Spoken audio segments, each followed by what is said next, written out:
আমি দাড়ি রাখি, এটা আমার স্ত্রী পছন্দ করে না, এক্ষেত্রে আমার করণীয় কি? বিড়ি সিগারেট বিক্রি করার উপার্জন হালাল নাকি হারাম? বাংলাদেশের মাদ্রাসার অনেক সুপার প্রধানরা দাখিল আলিম পরীক্ষার্থীদের নকল সরবরাহ করে বা তার সাথে জড়িত থাকে, এদের বিধান কি? জি ভাই, বিসমিল্লাহ। প্রথম প্রশ্ন, আমি দাড়ি রাখি, এটা আমার স্ত্রী পছন্দ করে না, এক্ষেত্রে আমার করণীয় কি?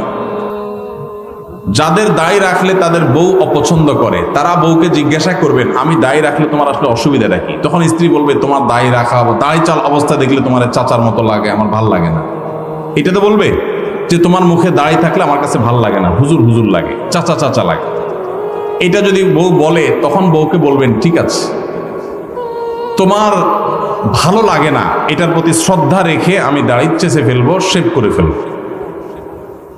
তবে সেই সাথে আমারও একটা কথা আছে, তোমার মাথার এই যে এত লম্বা লম্বা চুল আমার একদম ভালো লাগে না, আমার মন চায় তুমি এগুলো সব চেঁচে একদম ফুল গোলালের মতো হয়ে যাও, আমার এটা খুব ভালো লাগে। আপনি যখন এটা বলবেন, আপনার স্ত্রী যিনি দাড়ি পছন্দ করছেন না, তিনি তখন আপনাকে যেটা রিপ্লাই দিবে সেটা হলো, তিনি বলবেন, তোমার আসলে ডাক্তার দেখানো উচিত, তোমার মাথার সমস্যা হয়ে গেছে। মেয়েদের মাথার চুল আবার কেউ অপছন্দ করে? তখন আপনি বলবেন, এই কথাটাই আমি বলতে চাইছিলাম আগে। এই যে মাথায় সমস্যা হওয়ার কথা আপনি আমাকে বললেন না, এই কথাটাই আমি বলতে চাইছিলাম, মায়ের ভয়ে বলি নেই। আল্লাহ তাআলা দাড়ি আমার মুখে গজাইছেন, আপনার মুখে তো গজান নাই। আপনি মেয়ে মানুষ, আপনার মুখে তো গজায় নাই। নখ আমারটাও বড় হয়, আপনারটাও বড় হয়। শরীরের অন্য সমস্ত অঙ্গ প্রত্যঙ্গ বর্ধনশীল যেগুলো সব আপনারও বাড়ে, আমারও বাড়ে। শুধু দাড়িটা আপনার মুখে গজাই না, আর আমার মুখে গজায় এবং বাড়ে। মোচটা গজায়, যেন মোচ ছোট ছোট রাখতে বলছে ইসলাম। তাহলে আল্লাহ তাআলা আপনাকে একটা জিনিস দেয় নাই, আমাকে একটা জিনিস দিছে, তাহলে বোঝা গেছে এটা পুরুষত্বের মার্কা, এটা পুরুষত্বের মার্কা। এখন যে ভাইদের মুখে দাড়ি নাই, আপনারা রাগ করেন না, আপনাদেরকে কষ্ট দেওয়ার জন্য বলছি না, আমি শুধু এটুকু বলছি যে দাড়ি এটা পুরুষত্বের আলামত। দাড়ি এটা কিসের আলামত? পুরুষত্বের আলামত। কারণ আল্লাহ তাআলা নারীকে দাড়ি দিছেন, পুরা বডির মধ্যে দেখবেন এই একটা জিনিসই মহিলাদের নাই, আপনার আছে, দাড়ি আর মোচ। দাড়ি আর গোঁফ ছাড়া সবকিছুই তাদেরও আছে, আমাদেরও আছে, কিন্তু এই জিনিসটা আল্লাহ তাআলা আমাদেরকে দিয়েছে, তাহলে এটা আমাদের একটা মার্কা। এখন এই মার্কা যদি কেউ পরিবর্তন করে ফেলতে বলে, এটা তো মানা যায়।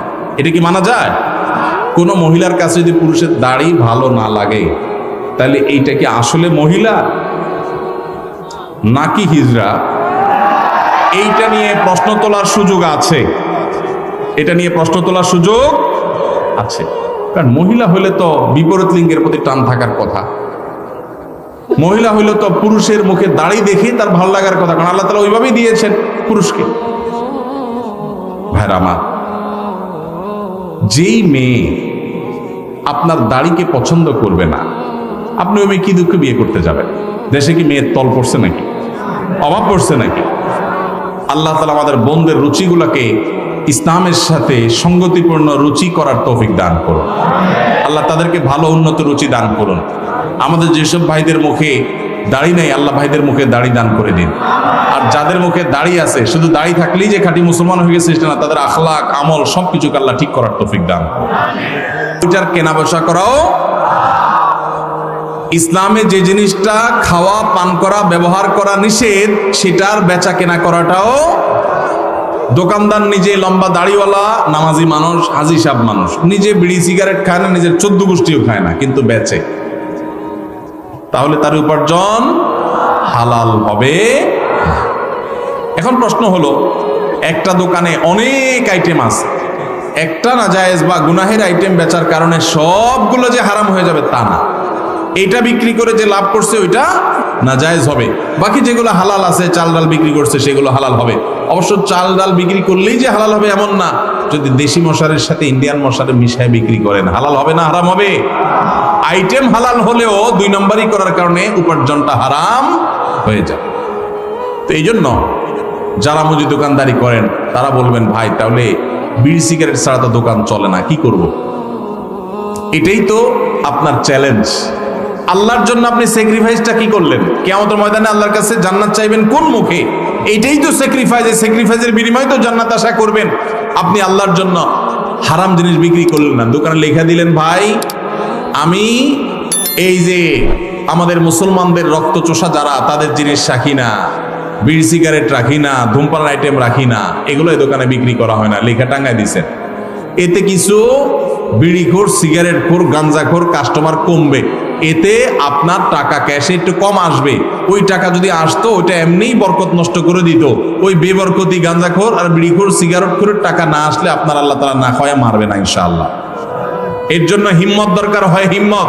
কিছু কেনাবেচা কম হোক, কিছু কাস্টমার কম আসুক, আমি একটু কম খাবো, আমার ইনকাম একটু কম হবে, বিনিময়ে আমি জান্নাত পাবো ইনশাআল্লাহ। মনে শান্তি থাকবে যে আমি ক্যান্সারের আইটেম বিক্রি করে একটা মানুষকে সর্বশান্ত করার দায়ে আমি দায়ী হলাম না। দোকানদার ভাই যত সিগারেট বিক্রি করলেন, এই সিগারেটগুলো যারা কিনছে, খাইছে, এর মধ্যে বহু লোক ক্যান্সারে আক্রান্ত হয়ে গেছে। বাংলাদেশে ক্যান্সারের যে রেশিও, ঘরে ঘরে ক্যান্সারের রোগী, এবং ক্যান্সারের সবচেয়ে বড় কারণ, যেই কারণে সবচেয়ে বেশি সংখ্যক মানুষ ক্যান্সারে আক্রান্ত হয়, সেটা হলো ধূমপান। এই ধূমপান আইটেম আপনি বিক্রি করছেন, নিজে খান নাই, যে খাইছে, খাইতে খাইতে একসময় ক্যান্সার হয়েছে, জমি জমা সব বিক্রি করে সর্বশান্ত হয়ে বাচ্চাদের ইতিম করে চলে গেছে। আপনি আল্লাহর কাঠগড়ার আসামি, কারণ তার ক্যান্সার হওয়ার পিছনে আপনারও ভূমিকা আছে। আপনি বলবেন, ভাই আমি না বেচলে কি হবে? কেউ না কেউ তো বিক্রি করবেই। এর উত্তর হইল, একজন মানুষ তার হয়তোবা সে কোনো কারণে কারোর খুনের শিকার হবে, আপনি নিশ্চিত হয়ে গেছেন, তখন আপনি চিন্তা করলেন সে যেহেতু খুনের শিকার হবেই, কেউ তারে খুন করবে অন্যায়ভাবে, তাহলে আমি করি। এই কাজটা করবেন কোনোদিন আপনি? সে আনা মানুষ তো, এটা তো আপনি বুঝেন 16 আনা, যে আমি না মারলে কি হবে, আরেকজন তো মারবেই, তাহলে আমি মারি, এই কাম তো আপনি করেন না। তাহলে এই লোকটা অন্য কারোর কাছ থেকে বিড়ি সিগারেট কিনে খায়া ক্যান্সার হইয়া মরবে, সন্তানদের অসহায় করে রেখে যাবে, সর্বশান্ত হয়ে যাবে। এর জন্য কেউ বিক্রি করে করুক, আমি করব না। সে দায়ী হয় হোক, আমি দায়ী হব না। আল্লাহ তাআলা আমাদেরকে বোঝার তৌফিক দান। সৎ সাহস লাগে ভাই, ইমানের শক্তি লাগে, ইমানের শক্তি লাগে। হারাম ছাড়ার জন্য কি লাগে? ইমানের শক্তি লাগে। আল্লাহ আমাদেরকে সেই ইমানের শক্তি দান করুন। ইমানের শক্তি থাকলে ইনকামটা একটু কম হবে, বাসা থেকে একটু খোঁচাখুচি শুনতে হবে। বউ বলবে, তোমার লগের দোকানদার বিল্ডিং একটার পর একটা তুলতেছে, তালার পরে তালা তুলতেছে, কি দোকানদারি করো তুমি, ভাতের টাকা জোগাড় করতে পারো না। এগুলো কিন্তু শোনা লাগবে, মাথায় যেন থাকে, এগুলোর জবাব দিতে হবে। স্ত্রীকে সেজন্য বোঝাতে হবে, আমরা কি জান্নাতে যাব না জাহান্নামে যাব, আগে সে সিদ্ধান্ত নিতে হবে। যদি জান্নাতে যেতে চাই তাহলে আমরা এটা করব না। আমি যে বিড়ি সিগারেট বিক্রি করে মানুষের মরার কারণ হব, ক্যান্সারের কারণ হব, জান্নাত তো পরে, দুনিয়াতেই তো আমার বিবেকে আমাকে বাধা দিবে যে একটা মানুষের ধ্বংসের জন্য আমি ভূমিকা রাখলাম। তাহলে এই হারাম জিনিস ছাড়বো তো ইনশাআল্লাহ। আল্লাহ আমাদেরকে তৌফিক দান। বাংলাদেশের মাদ্রাসার অনেক সুপার প্রধানরা দাখিল আলিম পরীক্ষার্থীদের নকল সরবরাহ করে বা তার সাথে জড়িত থাকে, এদের বিধান কি? আল্লাহ মাফ করো, খুবই ভয়ঙ্কর কথা। শিক্ষক নিজে যদি সন্তানকে, শিক্ষার্থীকে নকল সরবরাহ করে, এটা হলো নিকৃষ্ট শিক্ষক। এই শিক্ষক সন্তানরা কি শিখাবে? শিক্ষক কেন, এখন বাপ মা নকল টাকা দিয়ে কিনে এনে সন্তানকে সরবরাহ অনেক ক্ষেত্রে করে। এই বাপ মা কোনো আদর্শ বাপ মা হতে পারে না। আল্লাহ তাআলা আমাদের বাবা মা শিক্ষকদেরকে মানুষ মতো মানুষ হওয়ার তৌফিক দান করুন।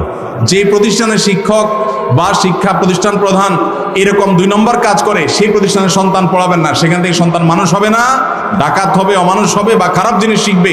আল্লাহ আমাদের সন্তানদের ঈমান আমলকে হেফাজত করার তৌফিক দান করুন। জাযাকুমুল্লাহু খায়রা ওয়া আখিরু দাওয়ানা আলহামদুলিল্লাহি।